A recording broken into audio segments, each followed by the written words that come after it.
What's up, guys? It's Junior from JNC. Who do we have here? What you did today? My name is Ryan Kerrigan. I just got third place at the Philadelphia Regional. All right, let's go. Congrats. Show us a go. And it was with Labyrinth. So first, for the Labyrinth stuff, we have one coup clock, and I'll show the rest of the furniture. The 3 stovey, 3 chandelier. Some people play like 2 or 3 of this. I don't think it's very necessary. Like the second you try and play in their end phase or whatever with this, if you eat one hand trap, you're just down like 2 or 3 cards sometimes. The rest of them, 3 Ariana, gotta have the CRs, or doesn't count. 1 lovely Labyrinth. You have to play it. It's like, it keeps the grind game going. You just reset traps from your grave and just lock them out of a game like turn 2. But this thing was glued to my hand. I must have drawn this 8 times today in a 9-round tournament. Wow. It was in the very last match of the very last turn. I top decked it too. It's just funny. But you can't get rid of it. Yeah. 3 lady. Some people are moving to 2. There's some matchups where it's not as important. You can kind of side one out. It's flexible. Play it. You'll see when you're playing it. I think 3 is perfectly fine though. You don't want to not have it when you need it. And how you feel about this version since you play both versions? A lot of people talk about the IKEA version. You feel better with the traps. How you feel it performed for you? I like this a lot better too because the biggest part, as we'll see in the extra deck, certain Chaos Angel, this thing is super essential for the deck now. So even if you weren't trying to play the furniture build, you would still be wanting to play at least some quantity of this. And if you're playing 2 or 3 stovey, you may as well just go all the way. You might not have to play a third of this. It's sideable out sometimes, against Kashtira when you're expecting a shifter or whatever to get in your way. Of course. But no, I like this a lot. It did very well. Nice. Rest of the monster lineup, mostly hand traps and some tech. 3 Ash Blossom, kind of obvious. 3 Nibiru. Most people know this by now, but now that this build's popular again, I should just explain it. So there's a great play where you activate Nibiru, and whatever happens, but then on the next chain link, you activate one of these on field and hand, and you discard the Nibiru, and now you tribute everything, but there's no monster, there's no token, and you get your value out of whatever trap this was setting for you. That came up a lot today. Most of my nibs were in the early rounds, but every time I saw one of these, you just get so much value out of it. Of course. I don't want to call this spice because everybody in the planet's playing it. Yeah. But this is actually very helpful for this deck in particular because the second one that gets anchored in hand after the search, you just use it as discard fodder again for the furniture. So it just plays out perfectly. This may be a little more cute. The 2 Ishizu shufflers. Same deal as what I said of Nibiru. You just discard it off of this. I did a branded player in the 1 round, and it put back the entire contents of what the branded fusion milled, and it was just game. Wow. That's a lot of monsters. It doesn't feel like a trap deck, that's for sure. Exactly. You play very few traps, especially very few non-engine ones. I don't have many spells either, so I'll just show those briefly. Gotcha. Get these out of the way. So for spells, 3 Pot of Extravagance. The only common in the deck. I feel kind of bad. But this is very essential right now. A lot of the more trap heavy builds, you preferred Prosperity because you were looking for something specific to out whatever the situation was. This deck is weirdly more quantity over quality. You want to be able to get the furniture and pay for its cost. You want to have this. It's up in the air if you should ash this or the welcome sometimes, but keep your opponent guessing because you're gonna have to respond to it either way. Definitely. 1 Labrynth. This was incredible today. So many matchups. You furniture, however you're gonna do it, you get one of the welcomes in play, and if they can't hand trap it, you're adding a non-targeting pop onto whichever welcome needs it. It's insane. And last spell, 1 Called by the Grave. I only saw it twice all day. The one time I saw it in an early round, it literally just ended the match game 2.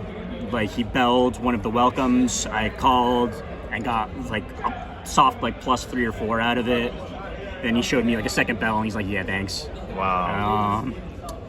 Yeah, and then the other time I saw it wasn't really relevant. The only other time I saw it was against Kashtira in like the match I lost, and he shifted before I could even get to it. So Gotcha. can't do much with that. Onto the traps for this trap deck. Again, not very many. Non-engine, 3 imperm. Not only is it, obviously imperm, hand trap, you can like recycle this with lovely Labyrinth. You can even do like your own like version of what Altergeist used to do, where like you'll impermanence whatever you're gonna do, and then at some point in the turn, you've turned on the Lady Labyrinth's hand effect, so you can be like, okay, and end phase, get Lady out, and now you already have that in play. And it's also just really good, this format. Like, I thought about playing Veiler, but this is like a Veiler that your deck can recycle and use to set off its card effects. Yeah, and you don't set off triple tactic talents and all that. So.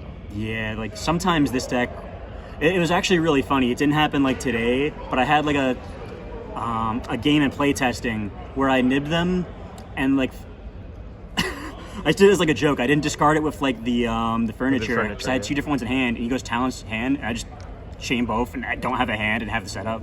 Wow, so that's kind of crazy. It didn't happen today, but that's just like one of those weird things you can do. Yeah. Terrors of the Overroot, this was like insane today. I wouldn't play more than 1 because it's like once per turn. You don't really want to see multiples of it. But like every situation where I had this card, like it did something like ridiculous. Like it got floodgates off the field. That was the big one. Just switch out monsters. Like the one time like I got shifted, which this deck cares a little bit about. And then I just and then its first Kashtira he summons, like just flip that, put the shifter there, get the cash off the board.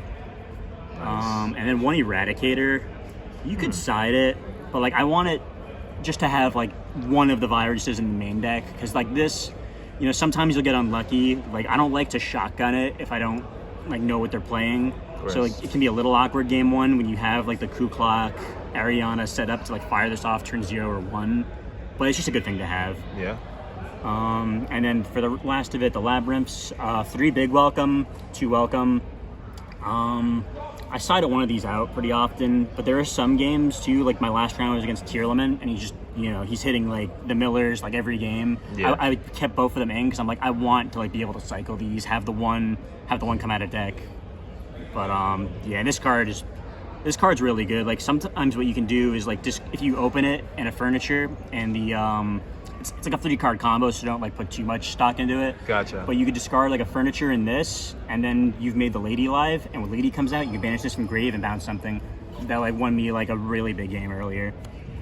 That's it for the main deck. All right. I'll do extra deck first because there's like it's actually relevant in Labyrinth for once. Because of Cyber Storm access. So first synchros. Barone, you just play Fenrir and Ash, so sometimes like you could like maybe call by an Ash and think, okay, I'm not going to use mine, just make Barone and then float into Fenrir if you need it. Okay. Like it's kind of tech. Strike again, Punisher. You play a lot of level 8s, again Ash. It actually came up once today. Like it didn't win the game it was in, but it put like a lot of pressure up. And the MVP, 3 Chaos Angel. 3 Chaos Angel. Now like you don't go into this every game, but every game where it like is something you want to go into, you're going to be glad that you had 3 of them, because for some reason beyond my understanding, this thing isn't once per turn. So I had like a game earlier, I believe it was in the Labyrinth mirror match, where like I made the one and use it, okay, then I make the second one, he's like, that's not once per turn, and I'm like, I don't know, like it gets worse, and I like link them off with this Muckraker and summon it back a 3rd time. Oh my god. He scooped before it, but I was like that's where it's headed, That's wild. That's it for synchros. And the elephant in the room, I had people walking over all day who didn't know how this worked. I had like a spectator come over and he was like, how'd you make that? And I'm like, its own effect makes something a tuner. So you can go like Stovey on level 8 make it. Right. And spoilers, I sided some Bestials. You could go like level 4 Ariana plus Bestial and just make the level 10 synchro that way. Plain. You don't have a way to get the light effect online. It can't be like a towers for you. But the battle protection effect came up today also. I was playing against Tierleman, and I had the 3K lady in attack mode, and like just crashed into like Kaleido Heart or something, and it survived the battle, and this got the other thing in the way. Wow. So yeah, that card, And I would advise 3. Like, you're playing Extravagance. Extravagance, yeah. There was one round where I actually did Extrav all 3 on the first Extrav, but I didn't see very many Extravs today. Yeah. But that was a game where, like, again, the Stovey didn't really come up, so I was able to win without it. Gotcha. The only other 3 of, you play Extrav, but you don't need to, like, go overboard with the ratios, but this is the other 3 of Muckraker. Okay. You can do, like, some cool stuff. Like, you can bait them by, like, using Lovely's effect to, like, do the pop or hand rip, and they'll imperm or whatever, and you link it off, and then summon it back with this, and then get her effect to reset the trap from the graveyard. Because even if like you get the imperm, you can like get a second chance with the other effects. Yeah. And what I said with Chaos Angel too, there's a lot this card can do. The protection effect never really came up, but that's fine. And some more random stuff. Like a lot of these are tech. Like I'll say which ones came up or not. Gotcha. Dark. Came up like 1 round. It was fine. Nightmare Phoenix. I played a Vanquish Soul player, and game 2, unfortunately, he seemed to have bricked pretty bad. And one of his floodgates was the Super Ancient Grave, and I just went into this and popped it. Like he was like, I went battle phase with like the Lovely or whatever, right. And he's like, flip that. I'm like, okay, main 2. It's just, and like, welcome Fiend locks you. You're not always under it, but it's good to have like a lot of things that are Fiend in case you are, which is again Muckraker, Nightmares, Chaos Angel. There's a lot. Okay. Unicorn, I never made it, but same theory. Closed World, again, like she's a Fiend. You can make it. I feel like if you're playing Dark at all, like I used to use this to like steal Ariana's in the mirror. Right. But if you ever are link climbing, this is just a good place to take it. Of course. Like you don't really set up like access code the way other decks do. You may as well just play this, something you can make if you're welcomed. All right. That's it for links. And then some Xyz. Zeus, never made it, but whenever you play against Unicorn, people just tunnel vision into it. So I'd rather somebody goes after this than like get even one of the Chaos Angels. Right. Baguska comes up all the time in testing. Today I don't believe I ever made it. And Exciton, I almost didn't play this, but this card was like absurd today. I played against a Branded player round like 3 or 4, and I got hit with like a full-on like Albion like Neo like expulsion lock. Right. And he like, for his side, he takes the Jinzo and he gives me like a level 4 Mercurier, a normal Ariana. I make this, blow up the whole board, he openings, and this is like the coolest. This was really cool. Like, right. He protects with opening. We get to a point where now I have more cards than him, but it's a quick effect. So I activate one of the furnitures, lose 2 cards, and before it sets off the furniture, I activate this to get the last 2 fusions. Wow. And then get the trap. That's not gonna happen every game, but that was when I saw that play, I was like, that is insane. That's crazy. Ended up being like an 8-card Exciton almost, I believe. Wow. Side deck, last thing we got here, 2 bells. This side deck's a little weird with like ratios, and I just kind of had 2 slots open, and I'm like, you just need this. It's really good for the mirror. You're really well prepared for like Branded and a lot of these grave decks already, but it's just a good thing to have. And you know, once in a while, same thing I mentioned with like the Fenrir hand trap play. It's not bad. All right. 3 Gamma Seal, just a generic problem solver. Gotcha. It did about as good as it always does. I don't think I would change it for like Lava Golem or Sphere Mode like I used to. Like the format, there are combo decks for sure, but it's usually like one thing is the problem. Like the Arise Heart, the Barone, the whatever. And you can hopefully you have enough cards to scrape by what's left. Yeah. Some Bestials. I could have gone a little heavier with it, but I just like 2 Magnemite and the Druidus Worm. And I forgot to mention it with Nibiru, but another really cool thing, and this won me round 1, is when you activate Big Welcome, you'll summon the Labyrinth, but then you bounce a card. It doesn't have to be the one you summon. You can like Bestial someone and bounce the Bestial back. You can Nibiru someone and have Big Welcome bounce the Nibiru back. Wow. I played against like Marincess round 1, and that's just what happened. Like that deck, like he had the trap, but you could never get to a Link 3 in under 5 summons. So I was just bouncing my Nibiru and just going through the advantage. It was crazy. He had to concede. I believe that's it for the monsters. 3 Cyclone. I don't like playing it, but you have to because Runic is just basically untouched. And I did run into one today, so I was very happy I had it. Yeah, we gotta hit that fun, right? We had a really funny match though. Like we were both laughing at it because like every time he would do like the random Runic like top deck banishes, he was getting like 2 of these like every time. Oh my god. It was ridiculous. And then he like smashers like a set, and it's like a cosmic. God. I think I got to resolve it against that player like once, but I was still very glad to have it. And it's cosmic. Like you can find a use for it. Feather Duster, again, you can put it against decks like that. It's not as good against the mirror match as you would think, because as you saw, like it's very little traps and most of them are chainable.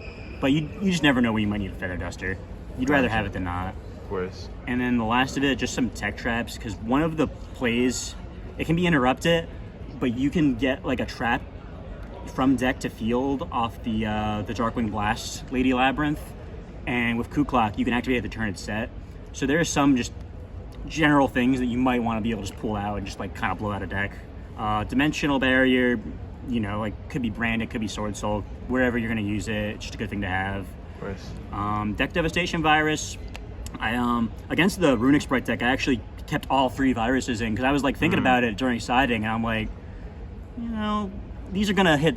Each of these are gonna hit something. He's gonna be drawing. He'll draw like the sprites that get hit by this or this. Right. And this, I was terrified of this Vanquish Soul deck that people are starting to play, because this deck, you know, I don't play skill drains. Like this is the last. This is the last slot. Like there's no floodgates in this real. Well, that's not true. Yeah. But there's no floodgates that stay on the very board. minimum. Very minimum. So yeah, like you don't want to get blown out by their lightning storms and stuff. Right. And for that deck, all the traps and stuff that you run, they're gonna just tag out. They're gonna chain. They're gonna do whatever with the Vanquish Souls. But this hits like a very good stat line. Almost every Vanquish Soul, but except for I believe like Panthera and maybe Mad Love, which you deal with like anyways, because Panthera is not very good. You can just deal the Mad Love. But this hits like the majority of that deck. So if you ever get this off against Vanquish Soul, you're in a pretty good spot. Plus they draw from the Borger guy if they still had it somehow. So this checks draws. Nice. Awesome. Well, congrats in your 3rd place. Any shout outs or anything else you want to say? Yeah, shout outs to my friend Anthony, aka Fish. Half Fish. Like a third of the extra deck, like Chaos Angel and Muckraker, I just did not have like available. He was able to help me out with that. Right. Everyone else, like all the locals I frequent, everybody I play test with, just lots of people I know online too. You know who you are. Like I test like so much with this deck. I'm happy to like see the results with it. Awesome. All right. Again, congrats on your 3rd place. This is Junior from JNC signing out. Peace.